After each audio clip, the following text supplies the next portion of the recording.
Renungan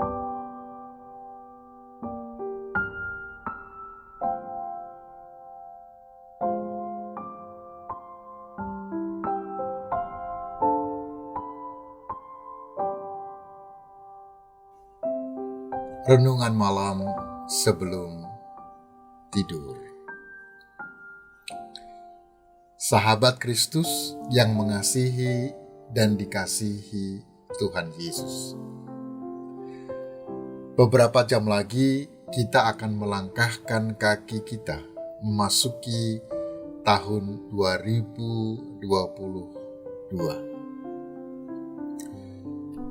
Saudaraku, pernahkah kita membayangkan apa yang akan terjadi di tahun yang masih penuh dengan teka-teki, yang masih gelap, dan yang masih mengandung banyak misteri di dalamnya?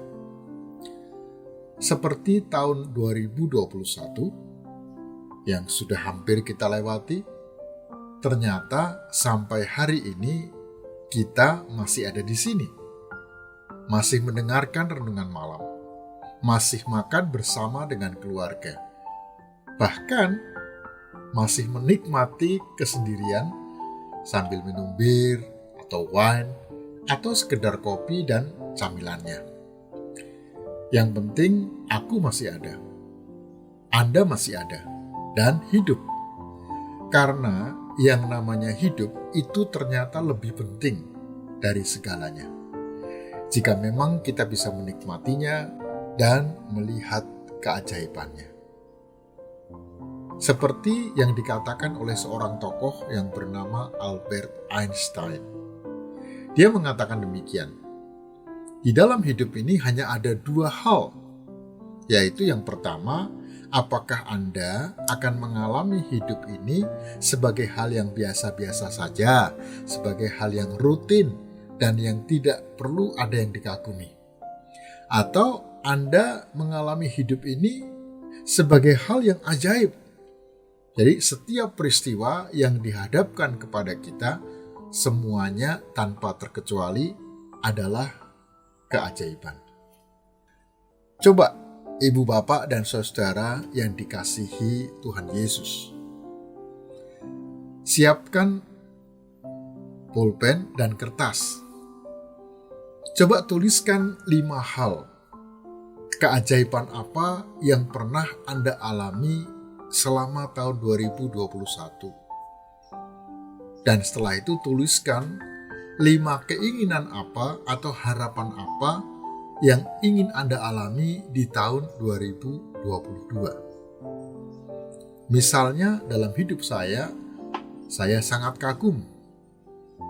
Hal yang sangat besar yang pertama adalah bahwa Tuhan telah menuntun saya hingga boleh menyelesaikan tugas struktural sebagai pendeta yang aktif. Dan pada bulan Februari tahun ini, di dalam ibadah Emeritus, saya sungguh merasakan penyertaan Tuhan yang mengizinkan saya sampai pada titik yang terakhir melayani sebagai pendeta yang aktif.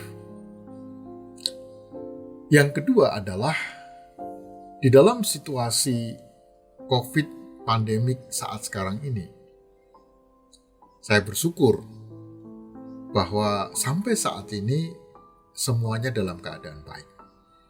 Bahwa sampai saat ini keluarga kami pun yang juga mengalami COVID sudah sembuh kembali.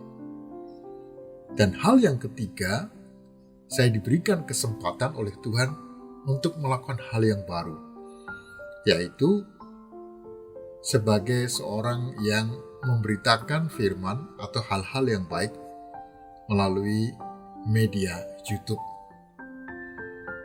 Yang keempat, saya bersyukur karena Tuhan masih memberikan kesempatan untuk terus aktif sebagai pendeta sekolah. Dan yang kelima, saya bersyukur sekali bahwa sampai saat ini seluruh keluarga dalam keadaan baik dan sehat. Nah, Saudara-saudaraku, tuliskan 5 hal yang Anda merasakan itu sebagai satu keajaiban yang Tuhan berikan. Walaupun ada banyak hal, ada banyak keajaiban-keajaiban yang kita rasakan. Dan apa yang saya harapkan, dan apa yang Anda harapkan, coba tuliskan juga 5 hal. Saya berharap pada tahun 2022, saya masih bisa melayani Tuhan juga sebagai pendeta sekolah. Saya masih terus boleh melayani di jemaat GKI Pondok Indah. Saya masih boleh terus memberitakan firman Tuhan atau hal-hal yang baik, refleksi kehidupan melalui media YouTube. Saya berharap bahwa keluarga saya pun dapat terus berada bersama-sama dengan saya, istri, anak-anak, semua keluarga-keluarga kami. Dan yang kelima, Tuhan memberikan hikmat untuk terus bisa melayani Tuhan dengan segenap hati dan dengan segenap kekuatan. Saudara-saudara, sahabat Kristus, dalam hidup saya selama tahun 2021, saya renungkan ada begitu banyak hal, ada begitu banyak keajaiban yang telah Tuhan tunjukkan kepada saya. Bahkan ketika saya melihat atau mengalami hal itu sebagai sesuatu yang sulit, sesuatu yang mengecewakan, bahkan sesuatu yang membuat marah.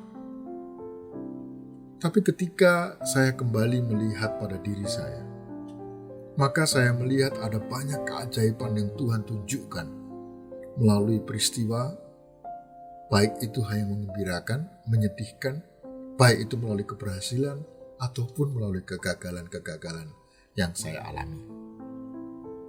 Tahukah Anda bahwa ternyata setiap hari kita dihadapkan pada berkat dan kutuk? Bisa kita lihat dalam Ulangan pasal 30 ayat 19-20. Manakah yang Anda dan saya akan pilih? Semua hal yang menyedihkan dan yang menyenangkan bisa menjadi berkat, tapi juga bisa menjadi kutuk. Karena semua itu tergantung dari bagaimana kita memaknainya. Anda mungkin melihat keberhasilan Anda sebagai berkat.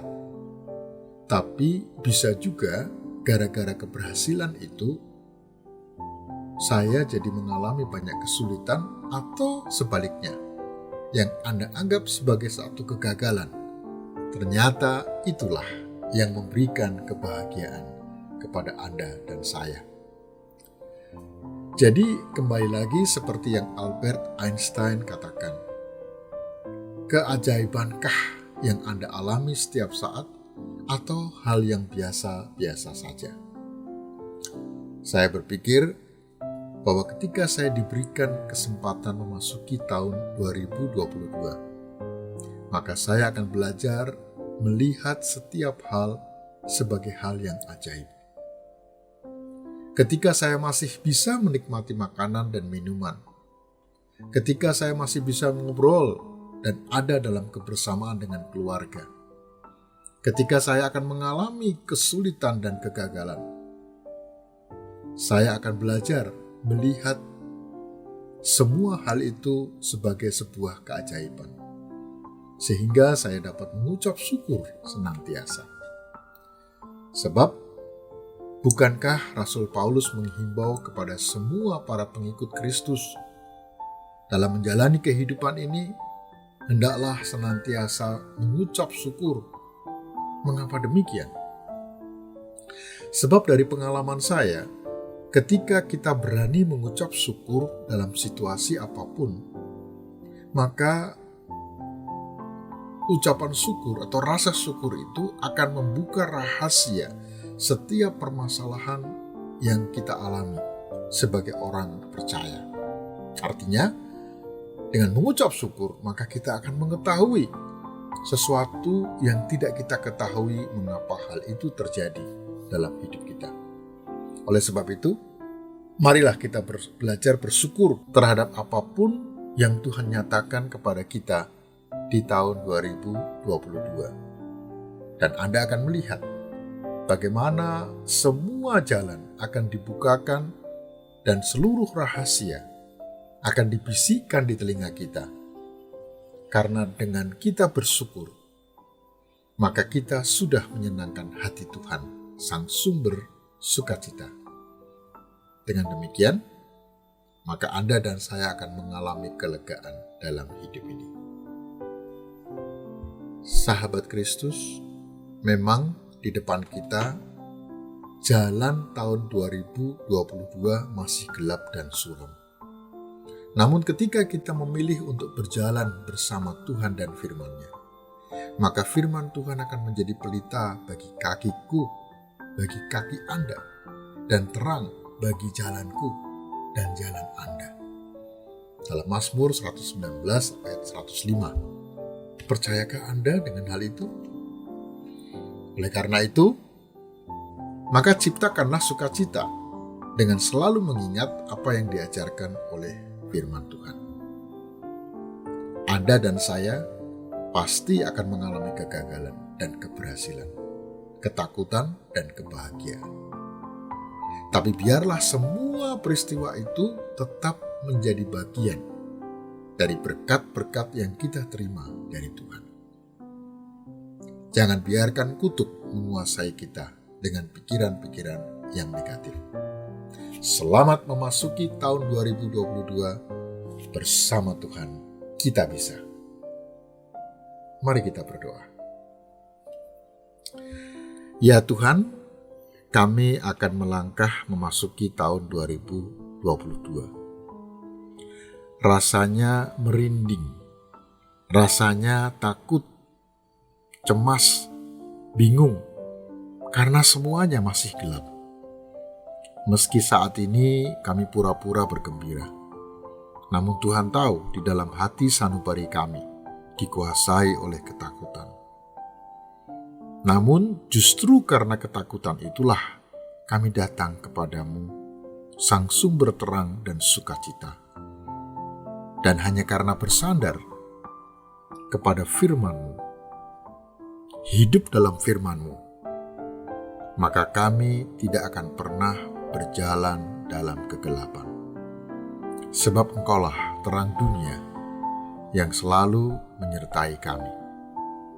Oleh sebab itu ya Tuhan, sertailah kami, dan kami yakin Allah akan terus menyertai, karena kami mohon doa kami ini di dalam nama anak-Mu Tuhan kami Yesus Kristus, Sang Juru Selamat, yang selalu menyertai kami semua, aku dan keluargaku. Immanuel. Amin. Saudaraku, selamat tahun baru 2022, Tuhan menyertai dan memberkati.